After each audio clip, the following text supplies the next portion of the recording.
Howdy, partners. You're listening to Conversations with Jacob, hosted by my good friend, Jacob Waller. Make sure to check out the podcast where podcasts are available and check out the video version on YouTube.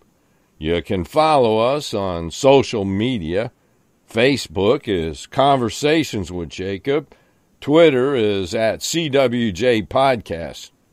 And you can visit our website, conversationswithjacobpodcast.weebly.com. Hey, you got a show idea? Maybe a guest suggestion? Email us at conversationswithjacob@gmail.com. Now, here's your host, Jacob Waller. And what's going on, everybody, and welcome back to another episode of Conversations with Jacob. And today, we're talking with Kenny Wallace. Kenny, and welcome to the podcast.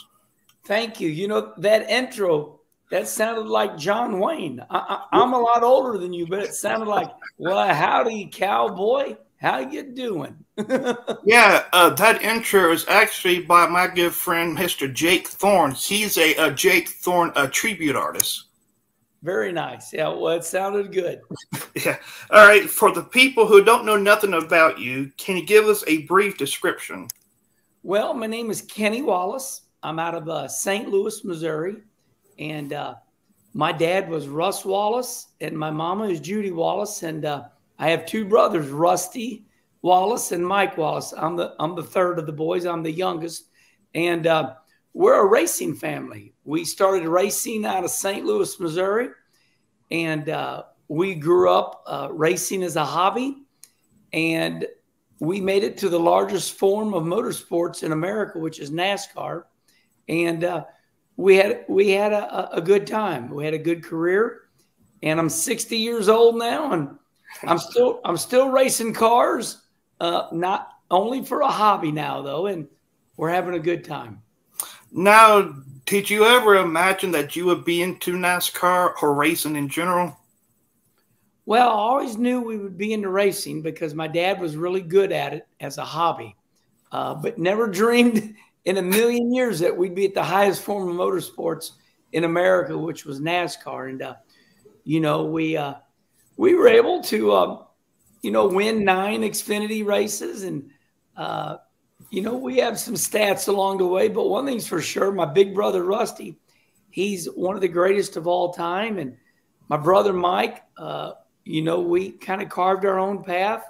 And no, I would have never guessed that I would have 905 NASCAR starts. So I've raced a long time. I've been in racing, and I've been driving race cars my whole life.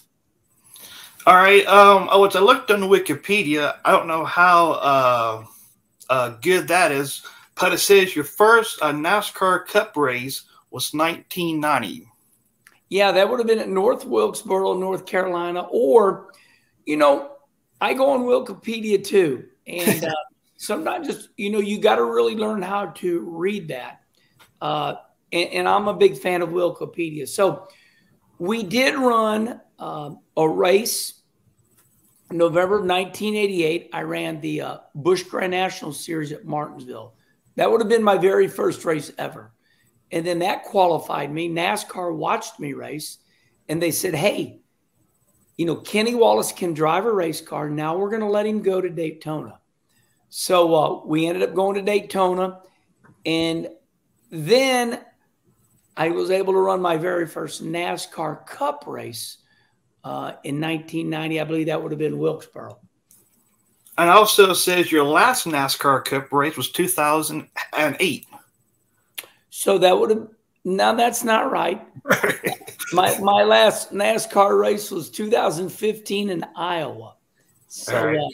Yeah, we were still in the middle of our career.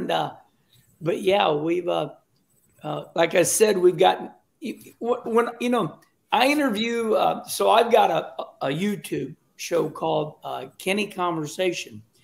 And I have a conversation with the world's greatest drivers. We've got 38 episodes. And what I do with Wikipedia right there is I go to each division. It'd be like the Cup Series, the Xfinity Series, the Truck Series, and you add all their starts up. And then that tells you how many starts each driver has. So, yeah, sometimes that's hard to read. But I'll keep answering anything you have to ask me. All right. As of this podcast, Aaron, a couple of episodes back was asked this question to Larry McReynolds, and I'm going to ask it to you. Okay. Is NASCAR better now than it was years ago? No.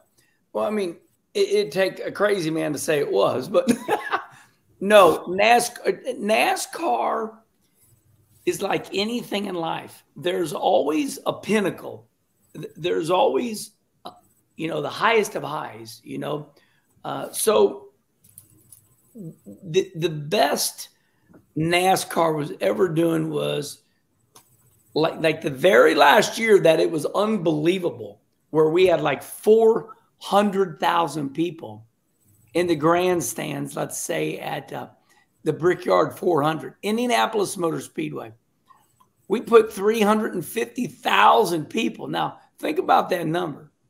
You're talking about a college football game, Michigan University, the Big House, seats right at 100,000 people.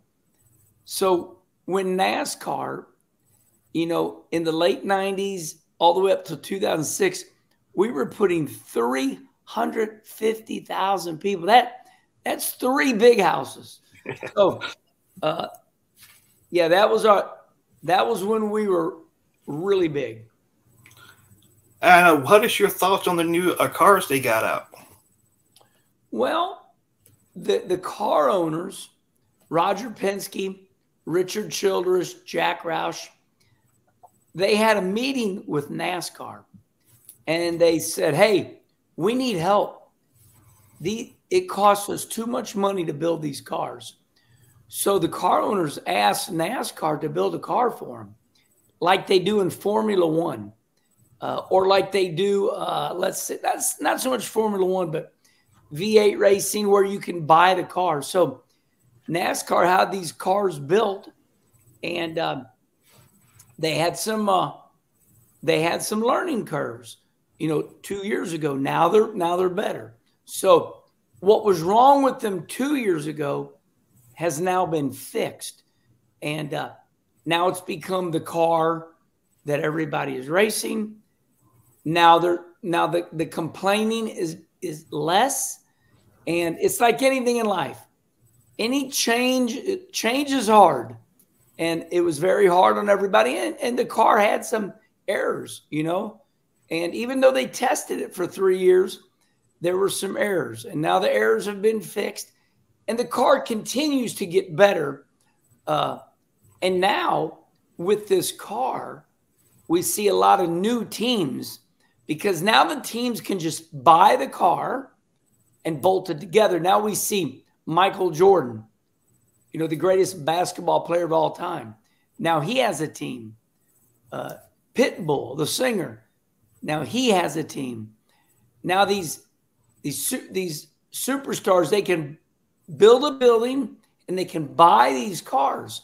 So the new car has a lot of advantages, and it's finally getting to where it's really good. Now, do you got a favorite NASCAR track? I'd say it's the one that I've won the most at. That would be Richmond. We won 3 times at Richmond, and that was a good track for me. I always understood Richmond.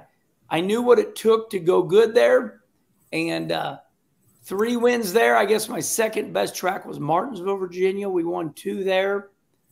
We won Rockingham. We won up there at Loudon, New Hampshire. Of course, we won at Bristol. But yeah, really enjoy those tracks. We won at Volusia Speedway. But yeah, I would say, Richmond was so good to me. Do you got a favorite current driver? It's a good question, but you would think that I would, yeah. But I don't. I just don't have a guy that is my favorite. I think it's because I'm not racing anybody anymore. Like I said, I ran 905 NASCAR races. My last year was 2015. And of course, I worked for Fox Sports out of LA for 15 years. If you turned on Fox, there I was. And so I really don't have a favorite driver. But so I enjoy watching them all. And what was your thoughts when they brought back the North Wilkesboro Speedway? Man, that was shocking. That was shocking. I couldn't believe it. And really, everybody's going to tell you the same story.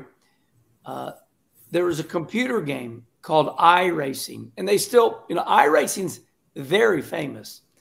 And, hundreds of thousands of kids race on iRacing. Well, Dale Jr. loves doing that stuff. He's our most popular driver, even though he doesn't race regularly anymore. He'll run 2 or 3 races a year. Well, he got with the owner of the racetrack, and they went up there with a weed whacker, and they, whacked all the weeds out, and the asphalt was still okay. And that started the ball rolling. And then all of a sudden they decided to have the all-star race there just one night, one special night. Well, it turned into about 6 straight nights of racing. And now the tracks, they got a lot of that coronavirus money from the state of North Carolina. They got millions of dollars, but it had to be spent on the racetrack. And so now the racetrack looks like it's new. They just repaved it. It's beautiful. They got the state-of-the-art lights. I'm going to be there with my pre-race show. It's called Trackside Live. We'll be there. Me and the host, John Roberts. We put on a really big show before the race. We'll have about 5,000 fans, and we'll have the most famous race car drivers. We'll be like college game day. They'll be out there. The fans will be going, and so we're going to do our Trackside Live at the All-Star race at Wilkesboro this year. And do you think they should bring back like other tracks as well that's gone abandoned? Do you think they should bring back a track like Rockingham? Well, there's a reason Rockingham is not back, and I don't know what it is, because they have the same opportunity. I don't know if, first of all, let me back up. I'd love to see Rockingham back. Because I won there. It was my last NASCAR win. I love the shape of the racetrack. I love it. I love that place. I love the area. It's, the home of the Pinehurst, golfing. It's a beautiful area. It's the sand hills. But there's got to be a reason, because we're not hearing anything. We read an article here or there, but there's just nothing. I'd love to see it come back, but there's just nothing going on. Now, how was you driving when Dale Earnhardt got killed in that Daytona crash? Yeah, I was in that race, and we had a big wreck on the back straightaway. And so the wreck knocked us out. Of course, my brother Rusty was, battling with Earnhardt and all of them for the win as they were coming to the checkered. And we were on our private airplane, on our team airplane. I was flying with my team. And our pilot came across and told us we had lost Dale Earnhardt. And, of course, as everybody knows, Dale Sr. was one of my dear friends. And it was a devastating blow. And our sport has still not got over it to this day. So to this day, people are still very sad. It's a very emotional time. He was our hero. He was a man's man. And to this day, I don't know if the sport will ever get over it. I know when he passed away, the sport did continue to grow because of his son, Dale Jr. Dale Jr., the analytics say 2006, it kept growing, but at 2006, that's when it leveled out. So, but yeah, it was a really bad deal. Do you think with that accident happening, do you think it kind of made NASCAR more safer? Yes, 100%. Because, I've told this to everybody. Dale Earnhardt Sr. did not die in vain. And what happened is what you just said. When other people would get killed, there was kind of this cockiness attitude that, well, he didn't know how to drive. It was a bad accident. However, when Dale Sr. got killed, then it was like, oh boy, we got to fix this. And because of that, we have the soft walls. Now we don't run into concrete walls anymore, which when we look back, how barbaric was that, right? You spin out, you run into a concrete wall and, and inevitably kills people. So now we have what's called a soft wall. When we hit the wall, it gives. And that was designed by, I believe, the University of Nebraska. And then we created new seats. They're called full containment seats. Now when you wreck, you stay in the seat. You don't come flying up out of the seat. Seat belts are better. We got what's called the Hans device. It keeps your head on your shoulders. It doesn't rip your head off. And it was all those things that killed Dale Sr. He hit a concrete wall. Well, now we don't have concrete walls. He didn't have a very good seat. Now we have really good seats. And he had his seat belts mounted wrong. It was mounted wrong. And now because of the better seat, the seat belts are mounted properly. So we got three things that are much better. And the cars are safer too. So about four things. Now, what was your thoughts when you saw the Ryan Newman crash at Daytona? Reminded me of Jeff Bodine's wreck. Jeff Bodine wrecked in a truck. And, he was the first one to wreck like that down that front straightaway. So before Ryan Newman was Jeff Bodine. And it's like there's no way you can survive. And both of these people walked right out. So I believe, that's because, no, we don't want to wreck. We're not death seekers. We just enjoy competition. Baseball's dangerous. Football's dangerous. Everything's dangerous. Driving down the road in your car's dangerous.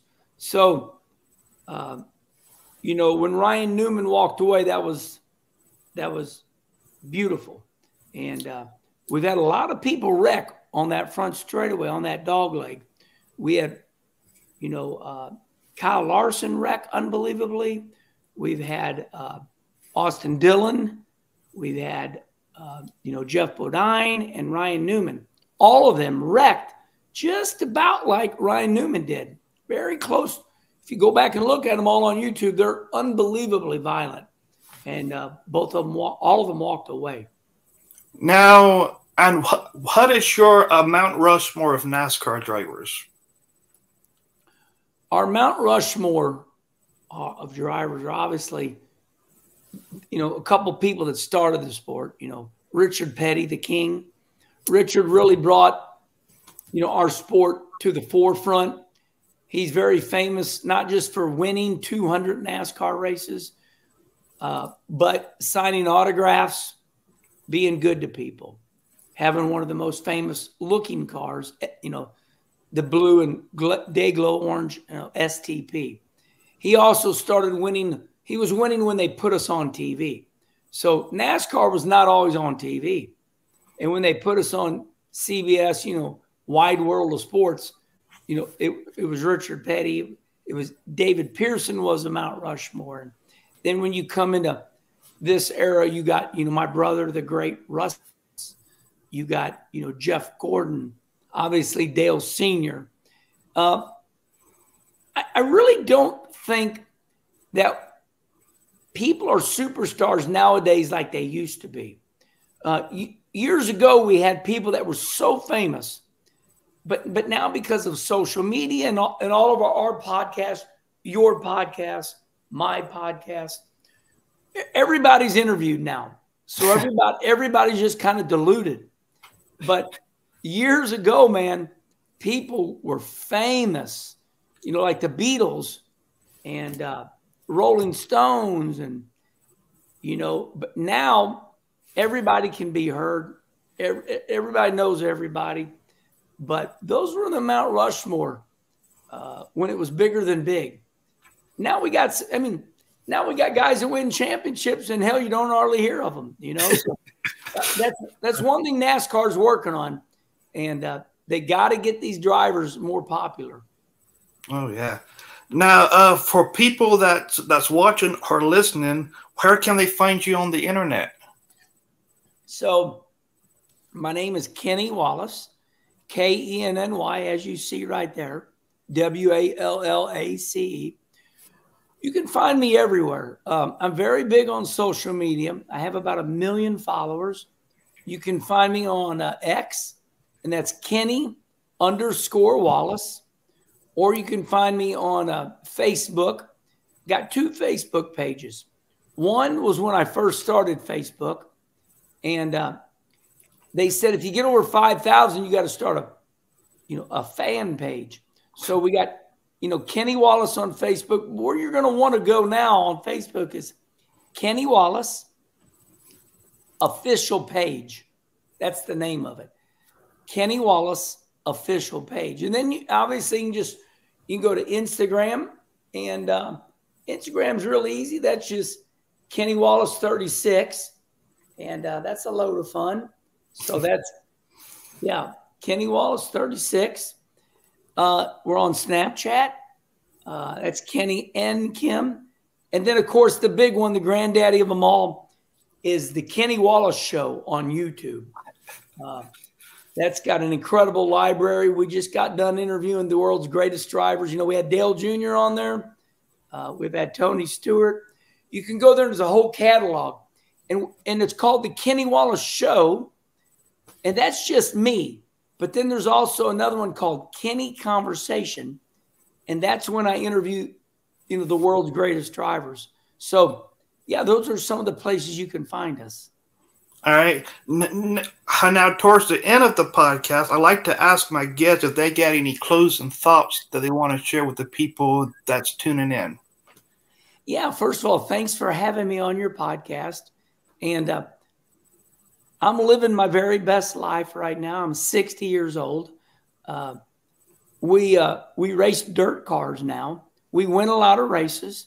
Just got done winning that championship in 2023. And pay attention to my schedule. It's always out there. And we'll be headed to Daytona. We'll be racing at Volusia Speedway Park starting on Monday, February 5th. We'll race every night. And the last night will be Saturday, February 10th. So you can find me racing and just pay attention to my schedule, whether it's on Facebook or X or Instagram. But so we're having a good time, and thanks for having me on your show. Oh yeah, absolutely. And the reason I get you on this podcast is because I've interviewed previous NASCAR people. I said, well, I might as well try to reach out to Kenny Wallace. I know it's a long shot, but that long shot turned out to be a good shot. Well, you approached me on X, and I went ahead and followed you, and we were able to communicate. That's a great way of communication. And I enjoy social media. So, I had a good time talking to you. Thank you very much. Oh, yeah, absolutely. Well, Kenny, I want to thank you for coming on. I had a good time. I hope you did too. I really did. All right, buddy. Well, we'll talk to you later. All right. And that wraps up today's episode. Tune in next week for a brand new one. Until then, God bless, and we'll see you then.